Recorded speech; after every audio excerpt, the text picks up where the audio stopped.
नमस्कार। पारिस्थितिकीय तंत्र यानी इकोलॉजिकल सिस्टम में हर जीव का अपना कोई ना कोई रोल होता है और वह आपके जीवन को प्रभावित करता है। यानी मैं कहूं मनुष्य के जीवन को प्रभावित करता है, अन्य जीवों के भी जीवन को प्रभावित करता है, इसमें भी कोई शक नहीं। और यदि वह जीव या कोई एक जीव पारिस्थितिकीय तंत्र से विलुप्त हो जाए, लुप्त हो जाए या मर जाए तो वह एक अपूर्णीय क्षति को भी जन्म दे सकता है और यह एक स्वाभाविक सी संकल्पना है। भारत में कभी सर्वव्यापी पाए जाने वाले गिद्ध, यानी हर जगह लगभग भारत के हर कोनों में गिद्ध पाया जाता था, यानी वल्चर, वो अब देखने को नहीं मिलता है, मानो लुप्त प्राय हो गए हों, खत्म हो गए। 1990 के दशक से पहले स्थिति यह नहीं थी। भारत में इनकी संख्या बहुत ज्यादा थी, लेकिन 1990 के दशक के मध्य आते आते करीब करीब माना जाता है 50 मिलियन से ज्यादा, यानी 5 करोड़ से भी ज्यादा गिद्ध यानी वल्चर खत्म हो गए। और इसका जो मूल कारण माना गया एक दवाई जो जानवरों को दी जाती थी, जिसे कहा जाता है डाक्नोफेनिक। यह एक गैर स्टेरॉइड मतलब नॉन स्टेरॉइड दर्द निवारक दवाई थी जो जानवरों को दी जा रही थी। आपको पता है गिद्ध मरे हुए जानवर जीव को खाते थे। जब यह दवाई गिद्ध के संपर्क में आया तो उनके बहुत सारे ऑर्गन काम करना बंद कर दिए और बेसिकली किडनी, और उनकी मृत्यु हो गई। स्टेट ऑफ इंडियन बर्ड्स के अनुसार उन्होंने कहा कि 2006 में डाक्नोफेनिक पर प्रतिबंध लगा दिया गया कि जानवरों पर इसका यूज नहीं किया जाएगा। लेकिन सच्चाई यह है कि गिद्ध की संख्या में गिरावट में तो जरूर कमी आई है, लेकिन जितनी हानि हो चुकी थी उसे अब पूरा कर पाना एक असंभव सा कार्य लग रहा है, क्योंकि हानि बहुत ज्यादा। माना जाता है कि करीब करीब भारत में जो 3 प्रजातियां हैं गिद्ध की, वैसे तो और भी प्रजातियां, मैं पहले 3 की बात कर लूं, उनमें यह 91 से लेकर 98% तक खत्म हो गए। इसमें सबसे यदि मैं मेन कहूं तो एक है व्हाइट गर्दन वाली गिद्ध। माना जाता है ये 98% तक ये खत्म हो चुके हैं भारत में। दूसरा वैरायटी है इंडियन वल्चर यानी कि भारतीय गिद्ध, लगभग ये 95% खत्म हो चुका है। तीसरा है एक लाल नेक वाला वल्चर यानी गिद्ध, लाल गले वाला, यह भी लगभग 91% तक खत्म हो चुका है। तब आप समझ सकते हैं कि क्षति कितनी बड़ी है। 98 से लेकर 91% तक गिद्ध खत्म हो चुके हैं। हाँ, कुछ गिद्ध की और प्रजातियां हैं जो भारत में रहती है, जैसे कि इजिप्टियन गिद्ध यानी मिस्र के गिद्ध प्रजाति है, उसमें और एक प्रवासीय यानी माइग्रेंट एक गिद्ध आता है जिसका नाम है ग्रिफ्रॉन। ग्रिफ्रॉन जो है या इजिप्टियन जो कल्चर है वल्चर, इन दोनों की संख्या में जो गिरावट हुई है इन कंपेयर टू दीज 3, इसके कंपेयर में कहा जाए तो उनके संख्या में थोड़े कम गिरावट आई है, नहीं तो ये सब तो प्राय एक तरह से कहा जाए विलुप्त हो चुके हैं।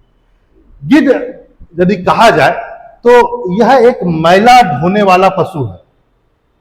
ये जो पर्यावरण में जो मैला होता है, जो मैली चीजें होती हैं जो पर्यावरण को नुकसान पहुंचाती है, उसको खत्म करने में इसका बहुत बड़ा रोल रहा है। खासकर पर्यावरण में जो मृत जानवर होते थे, जो सड़ने के बाद कई बैक्टीरिया और वायरस को जनरेट कर सकते थे, वायु प्रदूषण कर सकते थे, जल में जाकर जल को प्रदूषित यानी कि वाटर को कंटेमिनेट कर सकते थे, उनको वो रोकते थे।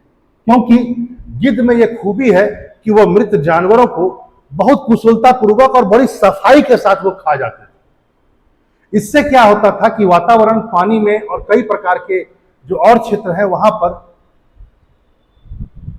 वायरस और बैक्टीरिया का संक्रमण नहीं होता। लेकिन जैसे जैसे गिद्धों की संख्या में कमी आई तो देखा यह गया कि वहां पर उन क्षेत्रों में जहां पर गिद्ध भारत के उन जिलों में एक सर्वे किया गया जहां पर गिद्धों की संख्या बहुत ज्यादा थी और आज नाटकीय रूप से एकदम खत्म हो चुकी है। वहां देखा गया है बीमारी की संख्या बढ़ गई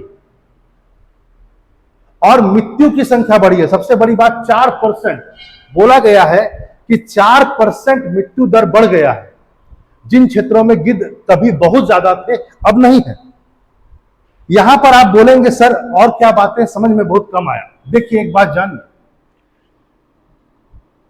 गिद्ध के नहीं रहने से आवारा कुत्तों की संख्या भी बहुत तेजी से बढ़ी और जब आवारा कुत्तों की संख्या बढ़ी तो रेबीज भी बहुत तेजी से बढ़ी। हाँ, रेबीज के टीके उन्हीं दिनों जब गिद्धों की संख्या कम हो रही थी तो आप देखेंगे रेबीज के टीकों में भी एक बहुत तेजी से बढ़ोतरी हुई। उसका मूल कारण यही था, गिद्ध का न होना। और टीके उतने अच्छे तरीके से लगाए नहीं जा सके या कुछ लोग उसके टीकों को ज्यादा महत्वपूर्ण नहीं समझे और इस कारण से उनकी मृत्यु हुई। यानी टीके रहने पर भी दिक्कत हुआ और कहा जा सकता है कि रेबीज का जो टीका है वह भी अपर्याप्त था, अपर्याप्त, जिसके कारण से बहुत लोगों की मृत्यु हुई। फिर ये चूंकि सफाई कर्मचारी के रूप में जाने जाते हैं, प्रकृति के सफाई कर्मचारी इन्हें माना जाता है गिद्धों को, इनके नहीं रहने से बैक्टीरिया और वायरस बहुत तेजी से बढ़ा, बीमारियां बढ़ी, संक्रमण बढ़ा और वाटर भी लगभग कंटेमिनेट हो चुका है, प्रदूषित हो चुका है। माना जाता है कि भारत में जो रोग उत्पन्न करने वाले बैक्टीरिया और वायरस हैं, जो पानी में पहले भी थे, उनकी मात्रा डबल हो चुकी है, खासकर उन क्षेत्रों में जहां पर गिद्ध पहले बहुत ज्यादा थे अब नहीं। वैसे तो पूरे भारत में सर्वव्यापी था, लेकिन उन जिलों में खासकर जहां पर उनकी संख्या बहुत ज्यादा थी अब नाटकीय रूप से कम हुआ।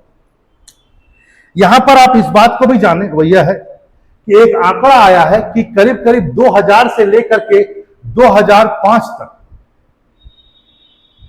केवल और केवल गिद्ध के नहीं रहने से प्रत्येक साल 1 लाख लोगों की जान गई है भारत में। यानी यह आंकड़ा 5 लाख को छू जाता है और इसमें गिद्ध को रिस्पॉन्सिबल माना गया। यह लगभग 69 US बिलियन डॉलर के आर्थिक नुकसान को भी बताता है।